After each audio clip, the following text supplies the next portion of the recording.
Okay, so I'm recording this on my last day of sponsorship.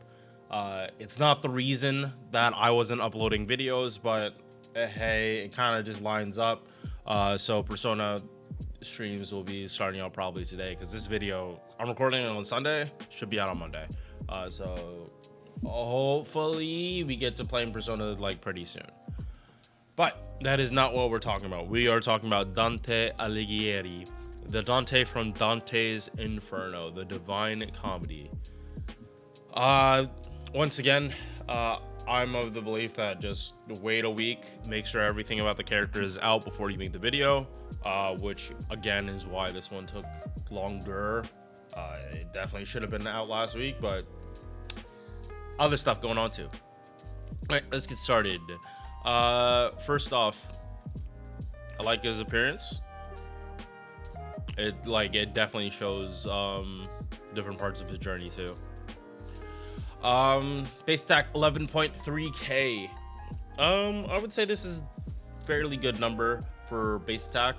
It's not that far off the midpoint. It is on the lower side, but it's like nothing to be concerned about. It's like a couple hundred points off, like less than 200 over 1,000 off, right? Or 2,000, like some rulers and other characters. HP 14k, little higher than that. Not, again, like this is like above average, but not by that much. Star weight, star gen, these are normal pretender numbers, and the last pretender I did was Phantasm Moon, so yeah. Base star gen of 20%, no multiplier here, so it's just 1.0 instead of like 1.1, 1.05. Yeah, night class star weight. MP charge 0.49%. Again, I don't have this character, but the times I've used them, like refund hasn't been that much of a problem. 0.49 with a 4-hit MP, you're looking at like Zenobia gains. So that is not bad. Zenobia loops pretty damn well. Yes, she only loops 80, but she has 20 flat, so that kind of doesn't matter. And I believe his art sub can go like way higher than Zenobia, so he actually shouldn't have as many problems as her with like loop farming, if that's what you want to do. Deck, double arts, double buster, 4-hit on quick, 4-hit on arts, 3-hit on buster, 5-hit extra attack. It would be better if his base gate was higher for this extra attack. Otherwise, it's gonna gen a lot of stars. It's not gonna do like a crazy amount of damage, but it's gonna do damage. And in terms of refund, I would say refund probably on the lower side, because like this game without being able to crit is not great. Yes, it's 5-hit, but it would be much better if this was like 6, 7, or 8. But they would have nerfed his MP and given it less hits. So I would take a better MP refund than better face card refunds, because you can always crit on face cards. You cannot crit on an MP. First skill, and if this is the only thing you're looking at, you might think this is a little on the weak side. I would definitely agree. This is a rainbow buff for himself of only 20%, and a three turn 1-time guts on a 6, like all this on a 6-turn cooldown.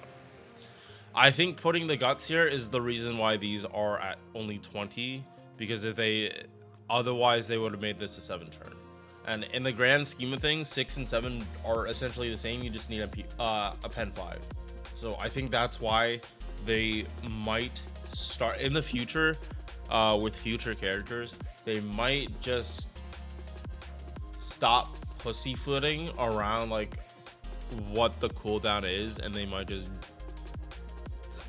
do it like this, where it's like slightly underwhelming, but it's at a lower base cooldown, so you'd like treat it like a 5-turn, because like the guts is what makes this a 6-turn. If it was just the card buffs, this would be a 5-turn 100%. This guts keeps it in line.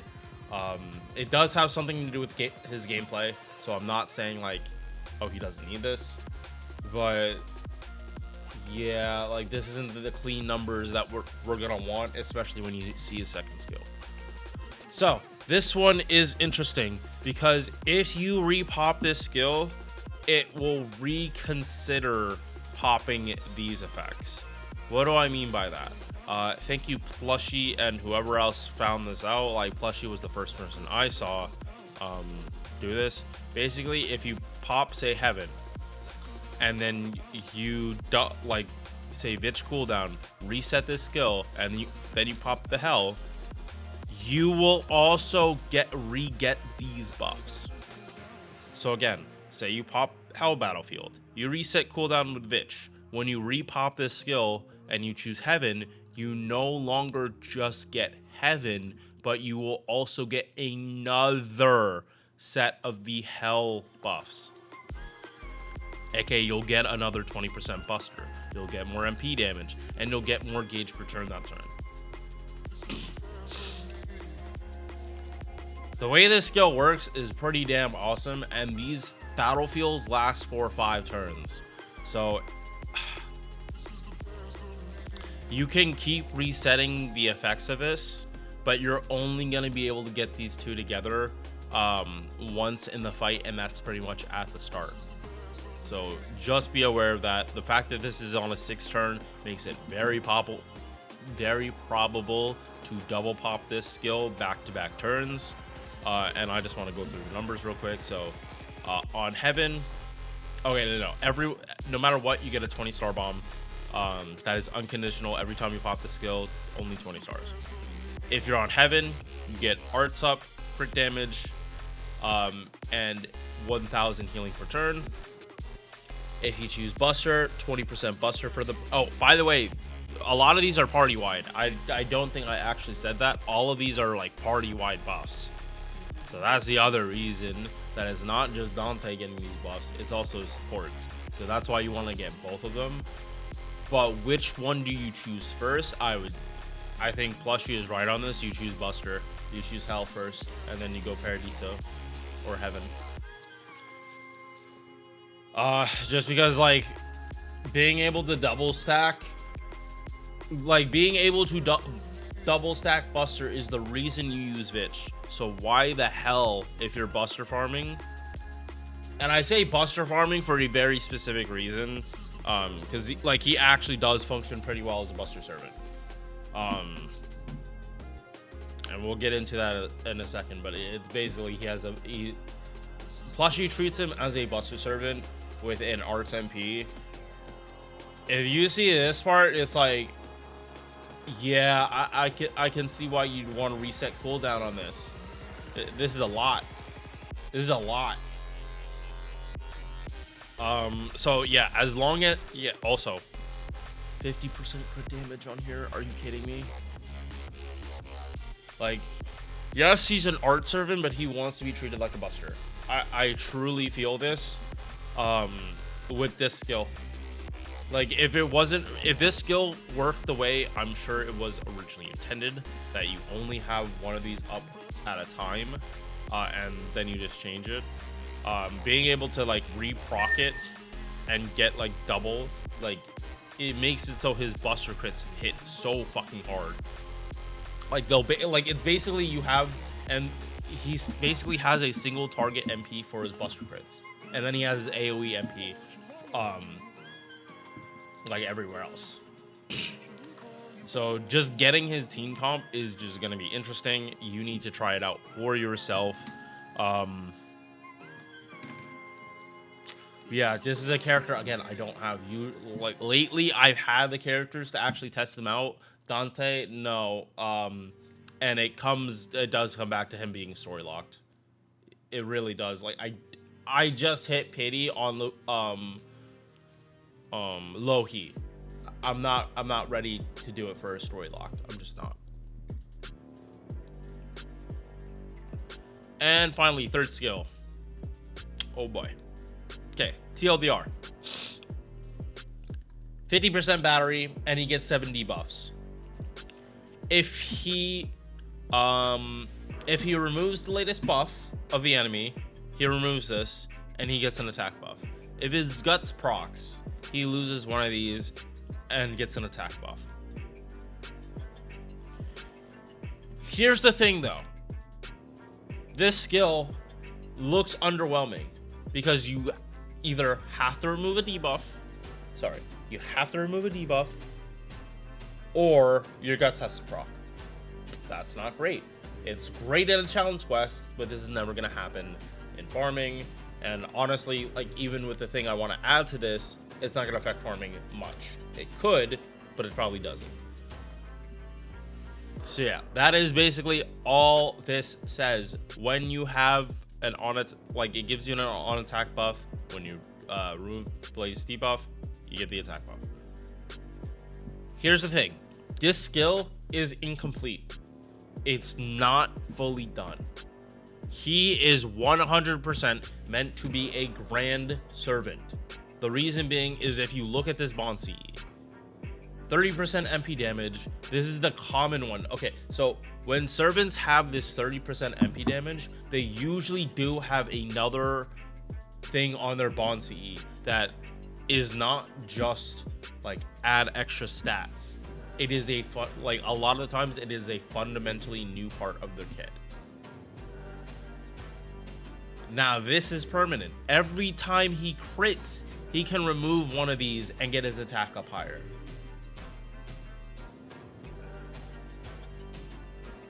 Now, why did they not want this part of it? Why did they not want the crit part as part of the skill? Because they were scared about people double stacking him with Vitch. Because then it would have made it so if he double stacks this, he could have removed 4 of them at once. Why 4? Because he would have 2 on attack debuffs. He would have 4 on attack debuffs. 2 of them being every time he attacks, he removes 2 debuffs and gets 20% attack. And if he crits, he removes 4. That is so beyond overkill. It's not even funny. Who the fuck puts up 4 What enemy puts up 4 debuffs, 4 buffs on themselves in 1 turn to be able to take away? Almost none, unless you're doing a CQ, and most of the time those are unremovable too. So the reason they put this on the bond CE is not only so it doesn't get out of hand when you double stack, it's also incentive to get him to bond 10. Because I truly think this character is a little incomplete unless you have his bond CE. This is one of the most blatant cases, I want to say, of them wanting to promote a grand servant or a bond CE. Because I can't unsee that this makes him so much better. I don't want to say this is like a Herc bond CE because it's not, but it does greatly affect his gameplay. They've been doing this a lot lately. It's definitely was apparent with Zenobia with her buff. She got that buff to make it work well with her bond CE. I'm gonna be honest, I have her bond 10 on multiple accounts. I could use Zenobia with her bond CE and it does make the guts work better. Alright, let's keep going up. Yeah, we're done with skills. Passives, 9% crit damage and 5.2% arts up. And that's it for passives. Nothing crazy. Appends. So, this is going to be a playstyle thing. He does have a 50 static battery. Yes, here's my caveat. If you are doing multi-core, I think you should go Buster. If you're just doing 333, I think you should go Arts. So if you're going full on Arts, use mana loading, start from 20, and then his farming just gets so simple, and you have 30% cast story batteries to get him back to 100 if he doesn't loop 100%. If you plan on doing Buster stuff, I highly recommend getting mana loading. Everything he has is on a 6 turn cooldown, so that also means that he can double stack all this stuff and get it Like he would work. He would work in normal Buster farming setup. Again, 50% battery, with a Pen 5. He technically works with it. Obviously, he doesn't have a Buster MP, but you're not focused on the MP. You're more focused on like the crits, and that also kind of works with multi-core. You do have Sono G, who is like, but the thing is, like, when you're mixing MPs and crits with one character, it kind of eliminates the point of needing multi-core. Multi-core is like so you don't have to worry about crit. Like there is no carding in multi-core for the most part. For a single core that involves crit, there definitely is carding.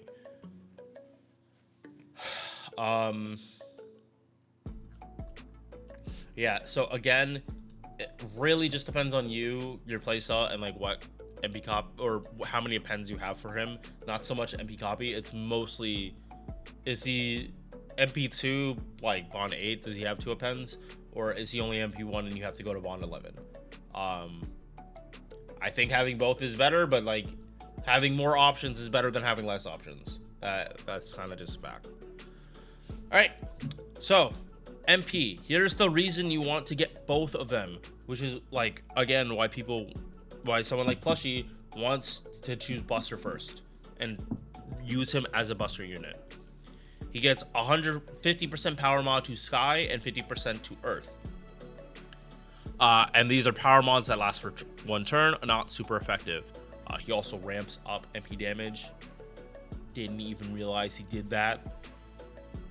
Damn. Shit. Yeah, no, his MP looks better and better every time I look at it. Yeah, so you're only ever going to need one of these things.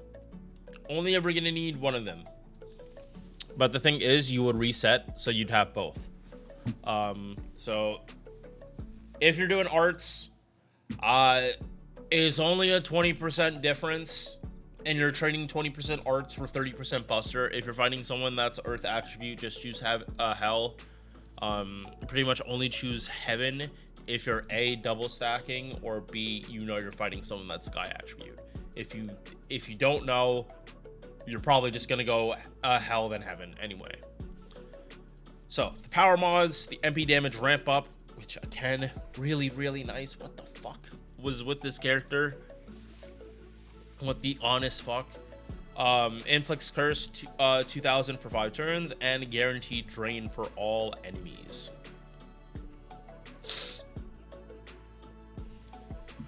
So, what do I think of this character? Good job. They are definitely like getting way more creative with a lot of this stuff. Like this character is like, I like him.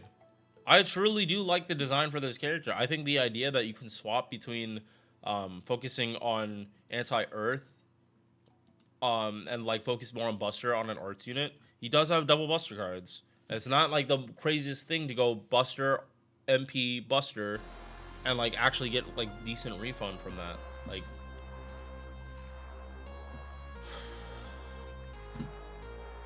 yeah, I don't know. Like usually characters like this, like number one, he can do an arts break chain. I was thinking of other units that are like, their MP is one card type, but they really are another type, like Super Ryan. It's like yes, but no.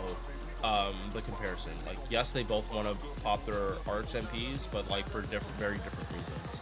But like essentially, it is essentially the same thing. They're both arts units that do really, really, really good Buster crits. Should you summon for this character though? The story lock.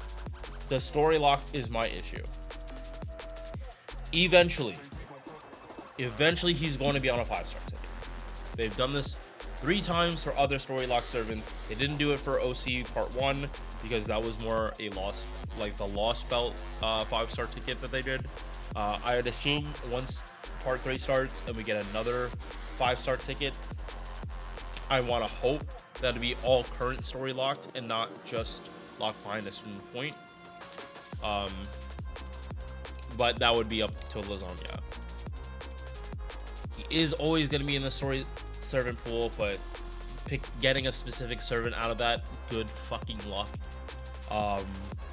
But he is